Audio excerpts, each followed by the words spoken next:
territorial disputes of the South China Sea to make new friends and strengthen allies. It's a game of nation states. In that regard, the U.S., this is going to last a number of rounds, and my belief is that the U.S. basically lost the first round. We lost the first round because the Chinese succeeded in filling up all that land and in militarizing the features they control, first. And second, they flipped the Philippines, our ally. They flipped them. President Duterte helped a lot, but the Chinese went in there and they flipped the Philippines. And once the Philippines, the frontline state among the ASEAN claimants, the frontline state that had the biggest problem with the Chinese, once they flipped the Philippines, the wind went out of the sails. Went out of our sails, it went out of Vietnam's sails, and it made it difficult for us to use the International Court's decision on the South China Sea to our advantage. That's just the first round. There will be many, many more rounds. And the establishment of the Quad, Japan, US, India, Australia, is a way for us to communicate to the Chinese that we're not finished. And to the ASEANs, that we're not finished. If anybody needs more backbone in that region, it's the ASEAN countries themselves. Not so much Vietnam, but many of the others need more backbone. And we should be there to give it to them. Yeah, I agree with that. I think an interesting place to watch is Scarborough Shoal, in the sense that in Paracels, I think it's Woody Island has been built up in a military way. And in the Spratlys, Kubi Reef, where there's a military installation now. So if one saw that supplemented by a strong military position in some place like Scarborough Shoal, then it seems to me that takes on a kind of larger military significance in the South China Sea. I think we were kind of caught watching during the earlier rounds in this, and I think that's been unfortunate because it communicated a certain passive quality to our interest in the area. That's hard to overcome. Yes, sir. Heard a lot of comments about me that you are fired. Well, I regret that. But if I may, as a die-hard ex-Cold Warrior, I continue to be worried about Russia. And coming back to the North Korean situation, we detect some increasing shadow of Russia coming back to the area, encroaching in. And given this suspiciously quick improvement of their cyber capacity and this day-to-day improvement of warhead and range and so on, I think, as a layman, I find their fingerprints everywhere. And incidentally, President Trump mentioned something similar this week. So I wish to know what's your assessment and what measures could be taken jointly vis-à-vis Russia? Particularly as it relates to North Korea.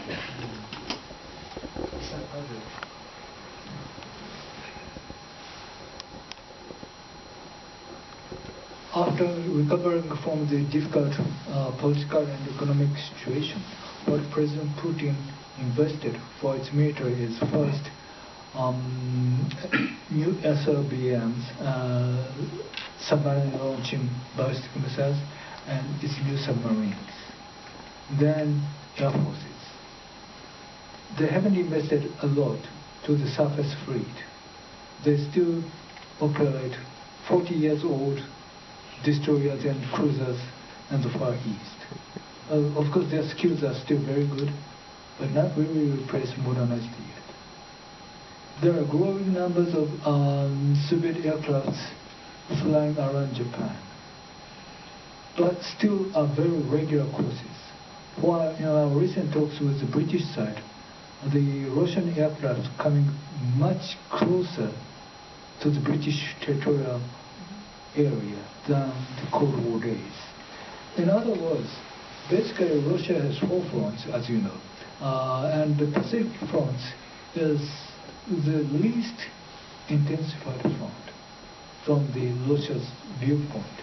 They pay more attention to the West. But So there are chances for us to exchange information, exchange understandings, what Russians are doing against all its neighbors. We are really alarmed when Russia went to Crimea. Putin declared to deploy, the order be ready to deploy its tactical nuclear capabilities. And I was shocked, and I asked my friend here in the United States, but he told me that he ordered the same thing when he entered Georgia. So that is about 10 years ago. So for President Putin's viewpoint, tactical nuclear is much easier to play with compared with President Kosygin days. That means threatening for all of us.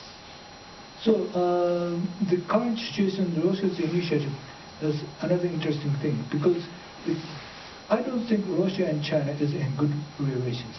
Current Sino-Russian border is agreed between Jiang Zemin and President Putin. But current Sino-Russian border is a border agreed between Romanov Russia and Qin dynasty, where Romanov Russia really bought a lot of mass territories from China. And when you see Xi Jinping coming to the power and try to smash Jiang Zemin down, trying to say the revival of the glory of China, how and why President Putin can rely on Xi Jinping's initiative?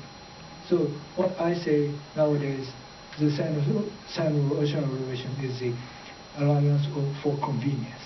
In other words, alliance against the United States. So the interesting situation over North Korea is Russia extended its Siberian Railway into North Korean territory. And also they accepted the North Koreans' commercial ship, Mangyongbong, to the Vladivostok for trade. It's almost, I think it is the violation of the UN agreed sanctions. While Russians said, no, not yet.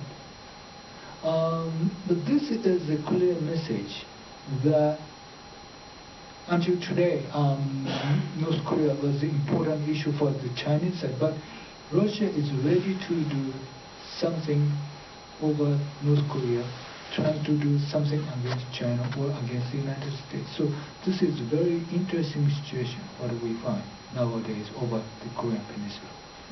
Thank you.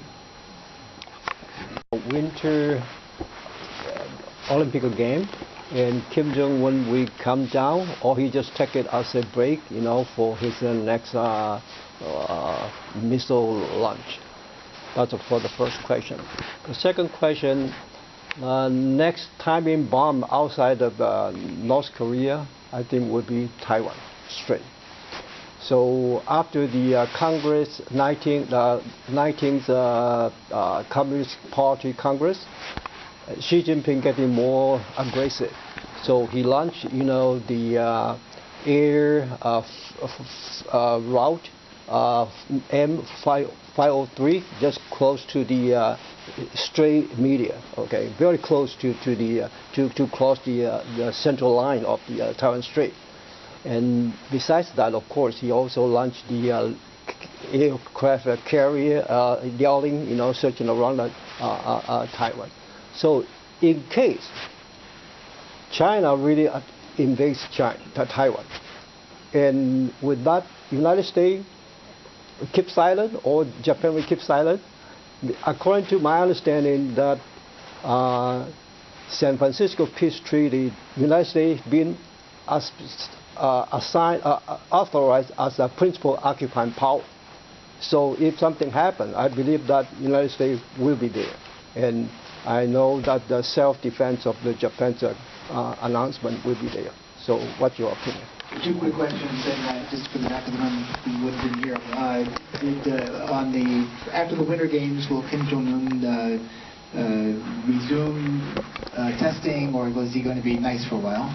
I'm paraphrasing. And second question was, now that the October Chinese Communist Party Congress is over, and she's well positioned, is he going to make an aggressive move towards Taiwan? If China does in fact invade Taiwan, what would be the response from Japan and the United States? Those are easy questions. First about the North Korean Olympic case, I'm quite skeptical if that North-South talks could be successful, because President Moon offered to Kim Jong Un that the successful Pyongyang Olympics, but that means the Olympic itself becomes a hostage of the North Korea's diplomatic offense against the South. Therefore,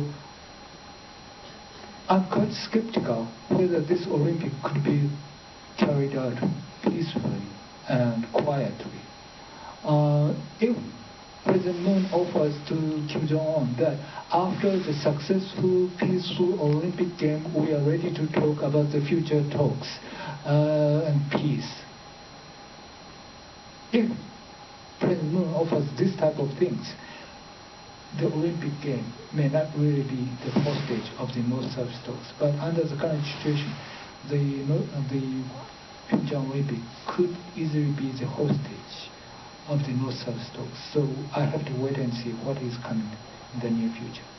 The second question is, I'm sure the United States is still committed to the Taiwan's defense and independence.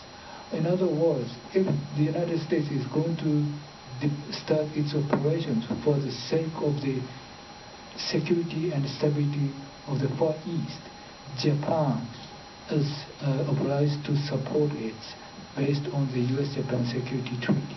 So Japan is the most important strategic base, logistical base for the U.S. operations in the Far East. In other words, Japan could easily be involved to this difficult situation. I don't want that, but if things are going to be awful over there, that is going to be a very difficult situation that we have to live together. I think that's one of the reasons why it's unlikely. It would be an extraordinary provocation. The U.S. would feel obliged to act, and it would engage, obviously, as Nishi says, the commitments of the U.S. and Japan to one another. So it seemed to me they would be leading from weakness, and they would be provoking us in the most extraordinary way. So I don't think that's the tactic the Chinese would take. They've got many other ways of causing trouble for us, but I wouldn't think that's the one they would choose. Okay, thank you. We have time for one, if it's a quick question, one time for that. I was going to ask two of them, but I'll just ask one.